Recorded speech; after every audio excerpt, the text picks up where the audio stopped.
Somewhere in your life right now, quietly, without a single letter or phone call to tell you, there is money with your name on it. Not a scam, not a prize, not a catch, and not a trick. Money you are legally entitled to, sitting unclaimed, because the entire system that owes it to you is built on one simple fact. It will never come looking for you. You have to go and get it, and most people never do, not because they're careless, but because nobody ever handed them the list. So today, that's exactly what I'm giving you. Not vague advice, not you might be entitled to something. 9 specific separate payments the UK owes ordinary households right now, what each one is actually worth, who qualifies, and precisely how to claim every single one step by step. By the end of this video, you'll have a checklist you can work through this week. Here is the scale of what we're talking about. In unclaimed benefits alone, an estimated £24.1 billion goes unclaimed across Britain every year. That's around £3,428 for each of the 7 million households missing out, according to the independent firm Policy and Practice. But that's just the start. On top of it sits unclaimed train compensation, flight compensation, water refunds, broadband credits, overpaid council tax, untouched tax breaks and consumer protections most people don't know they hold. Add it all together, and the amount British households leave on the table every year runs comfortably into the tens of billions. And here's the crucial thing about these 9. They don't all work the same way. Some pay you weekly the moment you claim. Some arrive as a single backdated lump sum for the years you've already missed. Some are fixed compensation for a specific failure. And some are protections that sit quietly in the background until the day you suddenly, desperately need them. Every pound of it belongs to someone. Today we find out how much of it belongs to you. Nobody's coming to tell you this. Not the council, not HMRC, not the DWP, not your energy or water or broadband company, and certainly not the airline. Every one of these organisations knows the rules precisely. Not one of them employs a single person whose job is to make sure you personally get paid. That job, the only job that actually gets the money moving, has always been yours. Quickly, because it matters. I'm not a solicitor, an accountant or a benefits advisor, and nothing here is personal financial or legal advice. These are educational examples based on the public rules and the confirmed 2026 figures, and every case turns on its own detail. Check the official gov.uk pages, or a free service like Citizens Advice, Money Helper or Age UK before you act. My name is Jack, and this channel is for the people who did everything right, who worked, paid in, kept every promise the system asked of them, and quietly assumed the system would keep its promises back. It doesn't, unless you make it. Consider this your master list, the one nobody ever posts through your door. Subscribe, because next week I'm covering the biggest one I've deliberately left off today's list, state pension underpayments, where the DWP has been quietly correcting cases in which some people, overwhelmingly women, were underpaid for years, with arrears in some cases running into tens of thousands of pounds. If you or your mother reached pension age before 2016, you will not want to miss it. Before we start, one word in the comments. Which of these have you ever actually claimed? None, one, or a few? Just the one word. I read every single comment, and I promise the none answers are far more common than you'd ever think. To keep this real, I'm going to follow one ordinary family through it. Meet Dave and Michelle Harper, both in their late 40s, 2 teenagers, a normal semi on a normal street, living a completely normal life. Michelle's mum, Pauline, is 78, widowed, and lives alone just around the corner. Between them, this one family has owed money under most of the 9, and they've claimed almost none of it for the most ordinary reasons in the world. They were busy, they assumed they wouldn't qualify, and no one ever sat them down and walked them through it. They are not unusual. They are the median British household. Let's fix that one payment at a time. Number 1, pension credit and the benefits gateway. This is the big one. Pension credit tops up the income of people over state pension age on a low income, and in 2026 to 2027, it lifts a single person up to £238 a week. Around 880,000 to 910,000 eligible households don't claim it at all, missing out on average £2,600 a year each, year after year. But its real power is as a key. Claiming even a pound of it unlocks a free TV licence over 75 the £150 warm home discount, council tax reduction, and more. Pauline has always assumed she earns too much. She should check regardless. The tragedy is that take-up has actually been falling. Barely 6 in 10 of the poorest eligible pensioners now claim, and every year the pot of unclaimed money grows. How to claim? Go to gov.uk/pension-credit or call the free line on 0800 99 1234 and use a free benefits calculator like Turn2 US or Entitled to First to see everything you're missing in one go. It takes about 10 minutes and it is the single highest value 10 minutes in this entire video. Number 2, attendance allowance. Here's the one people talk themselves out of. Attendance allowance is paid to people over state pension age who need help or supervision because of a health condition, and crucially, it is not means tested. Your income and savings are irrelevant. In 2026 to 2027, it pays either £76.70 or £114.60 a week, entirely tax-free. The higher rate works out at nearly £5,960 a year, landing in the account no matter what else you have coming in. Around 1 million eligible people have never claimed, almost all assuming they're too comfortable to qualify. They're not. Pauline's arthritis means she qualifies, and it can even help unlock pension credit. It doesn't matter whether she has savings, owns her home, or lives alone. None of that is tested. How to claim? Request the AA1 form from gov.uk or by phone and fill it in describing your worst day, not your best, because how you complete it genuinely decides the outcome. A large share of first-time claims are turned down purely on how the form was written.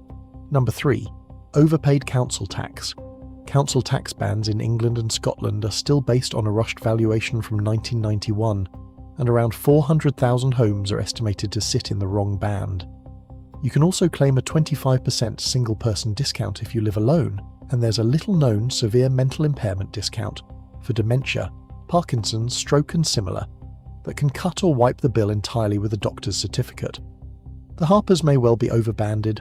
Pauline living alone is owed her single-person discount. A successful band challenge can be backdated to when you moved in. In documented cases, that has meant refunds running into 5 figures, and separately, if your income is low, council tax reduction can cut the bill by up to 100%, yet an estimated £3.3 billion of it goes unclaimed nationally every year. How to claim? Check your band against similar neighbouring homes on gov.uk, and only if it looks too high, challenge free via the valuation office on 03 0005 01501. Then ask your council directly about the single-person discount, the severe mental impairment disregard and council tax reduction, and to backdate each one in writing. Number 4, marriage allowance. If one partner earns under the £12,570 personal allowance, and the other is a basic rate taxpayer, the lower earner can transfer part of their tax-free allowance and cut the couple's tax bill by up to £252 a year. You can backdate it 4 years, a lump sum of around £1,008, and HMRC estimates roughly 2.1 million eligible couples have never claimed. Michelle works part-time and earns under the personal allowance. Dave is a basic rate taxpayer. That's £252 a year, plus a backdated lump of around £1,000 they've simply never picked up in all the years it applied, and you can still claim even if a spouse has since died, as long as you qualified while they were alive. How to claim? Apply free and directly at gov.uk/marriage-allowance. The lower earner is the one who makes the application, and never, ever go through a copycat agency that skims a cut of your own refund for a form that takes 10 minutes. Did you know that several of these 9 can be backdated? That you can claim not just from today, but for money you missed going back months or even years? Type yes or no, because the single most expensive assumption in this whole video is that it's too late. Number 5, flight delay compensation. If a flight departing the UK or arriving on a UK or EU airline lands 3 or more hours late for a reason within the airline's control, every passenger is owed a fixed sum, £220, £350 or £520, depending on distance per person, not per booking. And in England and Wales you can go back 6 years. The Harpers' delayed holiday flight 2 summers ago, all 4 of them landing more than 3 hours late on the way to a long saved for holiday, was worth well over £1,000 they never thought to claim, and which is still claimable now. It also pays out even when the delay wasn't strictly the airline's fault in the everyday sense. A technical fault counts, and even staff sickness now counts, after the Supreme Court ruled against an airline on exactly that point in 2024. How to claim? Write to the airline citing the UK 261 regulation with your flight number, date, and exact arrival delay. If it's refused or ignored, escalate free to the airline's dispute scheme, usually CEDR or Aviation ADR, and never pay a claims firm a cut of money you can recover yourself in 10 minutes. Number 6. Train delay repay. Most train operators now let you claim from just 15 minutes late, not 30, as most people still believe, starting at 25% of your fare and rising to a full refund for longer delays, measured by when you arrive, not when you leave. Season ticket holders can claim per delay, and it pays out regardless of whose fault the delay was. Private estimates put unclaimed rail compensation at £80 to £90 million a year. Dave commutes 5 days a week and has never once claimed a penny, because each delay felt too small to chase, which multiplied across a year of late mornings is exactly how hundreds of pounds quietly disappears. How to claim? Go to your operator's delay repay page within 28 days of the journey, keep a screenshot of the delay from the National Rail app as evidence, and switch on automated delay repay if your operator offers it, so future claims generate themselves when you tap in and out. Number 7. Water company refunds. Under the Guaranteed Standard Scheme, your water company must pay you fixed compensation when it fails you, and the amounts were increased sharply in 2025. A missed appointment is £50. An ignored complaint letter is £40. Persistent low pressure can pay up to £250 a year. Internal sewer flooding can pay up to £2,000. Much of it is meant to be automatic and often simply isn't paid. These are not goodwill gestures you have to beg for. They are fixed statutory payments, and if the company pays you late, it owes you a further payment on top for the delay. How to claim? Write to your water company naming the Guaranteed Standard Scheme. List each failure with its date and the amount you're claiming, and if they refuse or drag their feet, escalate free to the Consumer Council for Water, which is independent and costs nothing. Number 8. Broadband and telecoms money. Two things here. First, most major providers run Ofcom's automatic compensation scheme. From April 2026, that's £10.34 a day for a total loss of service left unfixed, £32.31 for a missed engineer appointment, and £6.46 a day for a late service start. Money that should land as a bill credit without you asking. Second, if your provider raises your price in a way you didn't clearly agree to at sign-up, you usually get 30 days to leave penalty-free, and around 9 million households sit out of contract overpaying by roughly £1 billion a year between them. That price rise you shrugged at, and that contract you assumed you were locked into, may both be doors standing open. How to claim? Check recent bills for automatic compensation credits you never received, and claim any in writing. Treat every price rise letter as a possible 30-day exit window, and if you're out of contract, switch using one-touch switch, where you only ever contact the new provider and they handle the rest with no gap in service. Number 9. Section 75 and chargeback. This is the one that quietly protects almost everything you buy. Under Section 75 of the Consumer Credit Act, if you pay for something costing over £100 and up to £30,000 on a credit card, even just the deposit, your card provider is jointly liable with the retailer if the thing is faulty, never arrives, or the company goes bust. For debit cards, or for amounts under £100, the separate chargeback scheme can often reverse the payment instead, usually within 120 days. It even reaches faults that appear years later. A latent defect on an appliance 2 or 3 years on can still qualify within a 6-year window in England and Wales. When the Harper's £600 sofa arrived damaged and the retailer simply stopped answering the phone, that was a textbook Section 75 claim they didn't know they held.